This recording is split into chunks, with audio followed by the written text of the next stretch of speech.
It's the only election topic on which Donald Trump is leading in approval ratings, handling the economy. But if American voters were hoping for more details on economic policies in this chaotic debate, they had to listen carefully. People out there need help. But why didn't you do it over the last 25 years? The most pressing issue is recovering from the COVID-19 health crisis. Democrats are fighting for a more cautious reopening, while Republicans want to plough ahead. We closed it down, and now we're reopening, and we're doing record business. We had 10.4 million people in a 4-month period that we've put back into the workforce. You can't fix the economy until you fix the COVID crisis. And he has no intention of doing anything about making it better for you all at home in terms of your health and your safety. But the core focus of both parties' long-term economic revival plans is the tax system. Democrats want to partially reverse the Trump administration's corporate tax cuts and boost economic equality by increasing social spending and investment in infrastructure. My economic plan would create 7 million more jobs than his in 4 years, number one. And number two, it would create an additional $1 trillion in economic growth. Details of the Republican economic policies are scarce, but in the midst of dealing with his own tax avoidance controversy, the president is touting more tax breaks for corporations and the middle class, as well as incentives for businesses to keep jobs in America.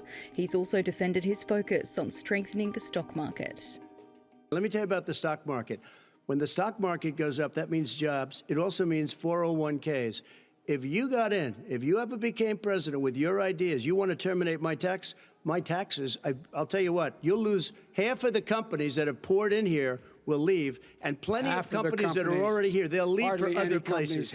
They will leave, and you will have a depression, the likes of which you've never seen. Despite a budget deficit that's projected to triple to $3.3 trillion this year, experts say it will be vital for the government to spend more to lift the economy out of recession.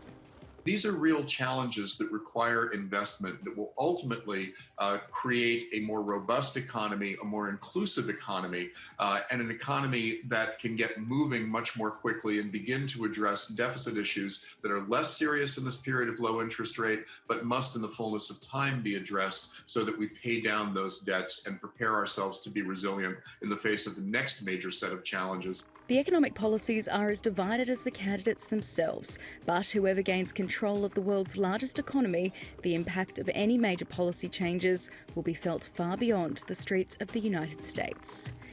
Gregory, TRT World, New York.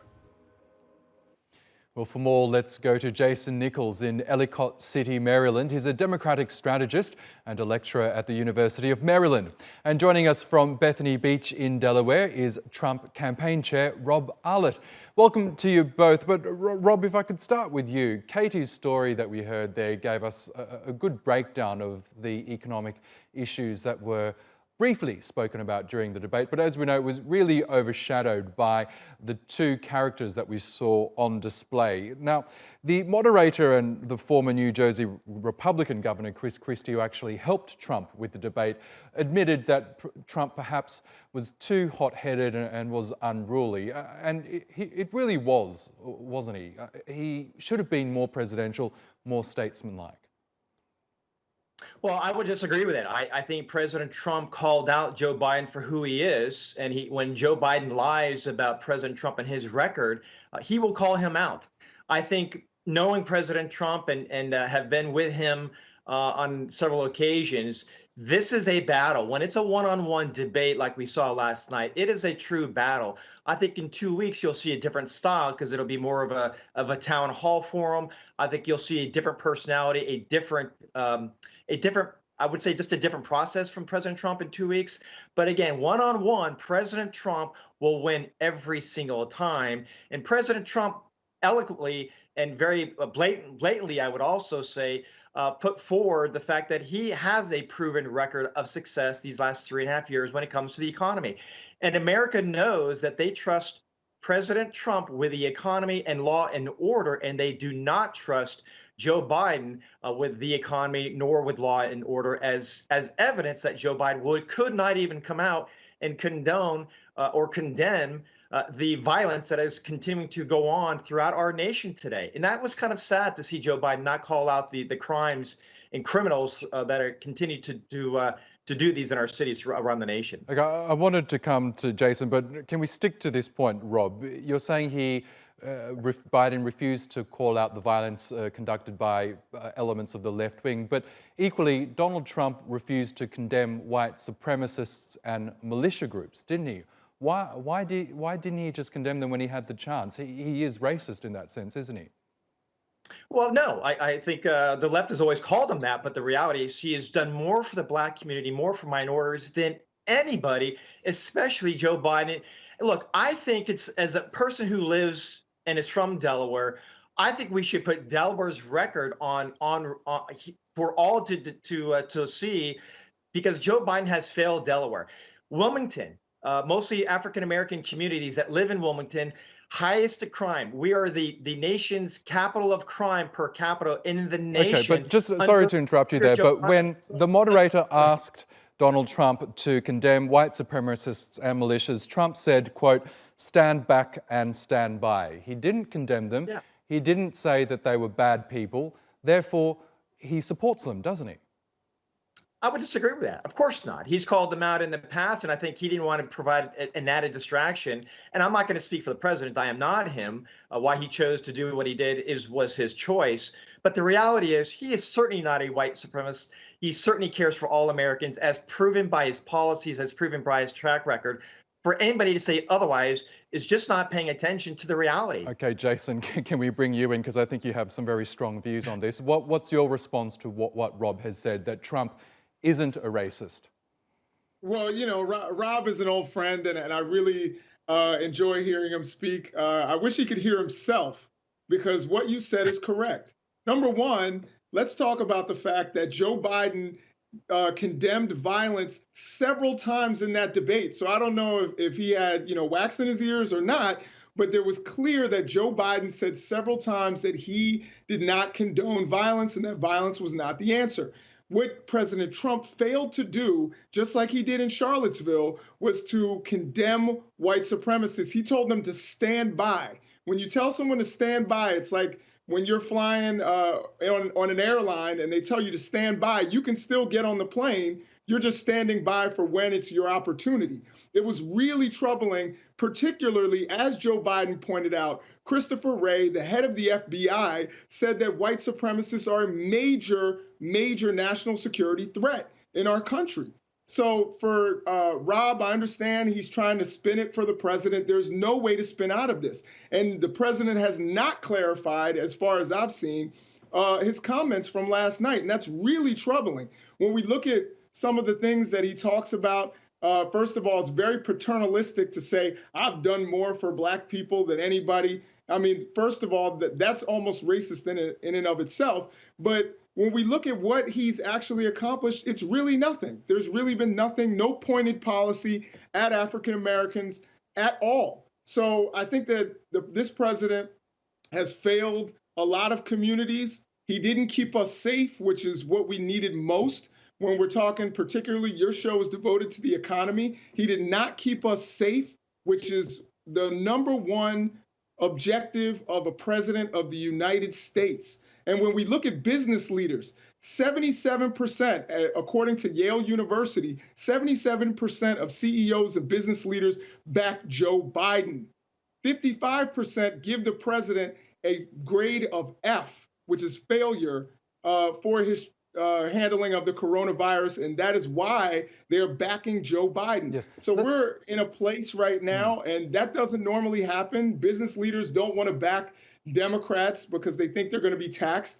They usually back Republicans, but this president has been such a failure on so many fronts that many people just can't get behind him, even the people that he wants. Yes. And sorry, can I interrupt you there, Jason? Because I do want to move on to the pandemic. So the US, as we know, has suffered the most deaths from COVID-19 in the world. It's got the highest number of infections in the world. Yet America is the world's richest country with undoubtedly the most advanced medical system, albeit it's not accessible to everyone in America.